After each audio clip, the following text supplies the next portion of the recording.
Dans un quartier animé de Lagos, le restaurant Doluchi, un lieu où les saveurs traditionnelles du Nigeria rencontrent une touche contemporaine, prospérait. Derrière les fourneaux se tenait Amara, une jeune chef respectée pour sa passion et son talent culinaire hors pair.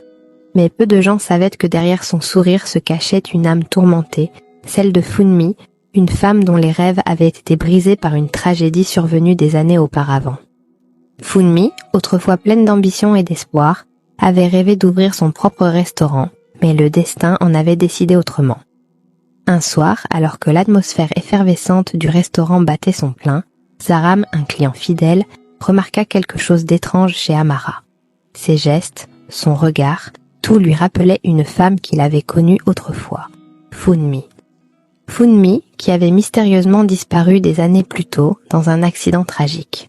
Intrigué, il continua à observer, et bientôt, des souvenirs enfouis ressurgirent. Amara n'était pas qu'une chef talentueuse. Elle portait l'âme de Funmi, revenue pour accomplir son rêve inachevé. À chaque plat qu'elle préparait, Amara laissait transparaître des émotions profondes, comme si chaque coup de couteau et chaque pincée de sel étaient imprégnés d'un passé qu'elle ne pouvait pas fuir.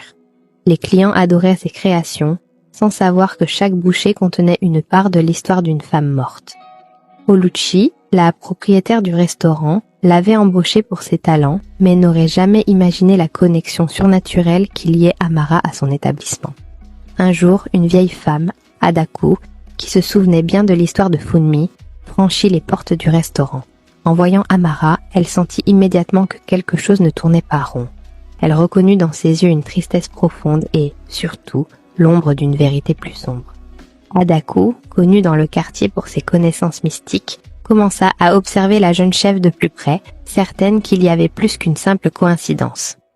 La tension monta lorsque Zaram, de plus en plus convaincu qu'Amara était la réincarnation de Funmi, décida de confronter cette dernière. Un soir, alors que le restaurant était sur le point de fermer, il s'approcha d'Amara avec des questions brûlantes sur son passé. Amara, prise au dépourvu, ne savait comment réagir. Ses mains tremblaient tandis qu'elle faisait face à des souvenirs dont elle n'avait jamais voulu se souvenir. Funmi, ou plutôt Amara, sentit le poids de sa double vie s'alourdir. Petit à petit, le restaurant devint le centre d'une agitation sans précédent. Les clients parlaient, les rumeurs circulaient, et bientôt, tout Lagos entendit parler de l'esprit de Funmi, la femme qui hantait les cuisines d'un restaurant bien connu. Certains avaient peur, d'autres étaient fascinés. Mais tous voulaient connaître la vérité. Amara, bien qu'elle fût déchirée entre sa vie actuelle et son passé, devait faire face à cette réalité. Elle n'était pas qu'une chef. Elle était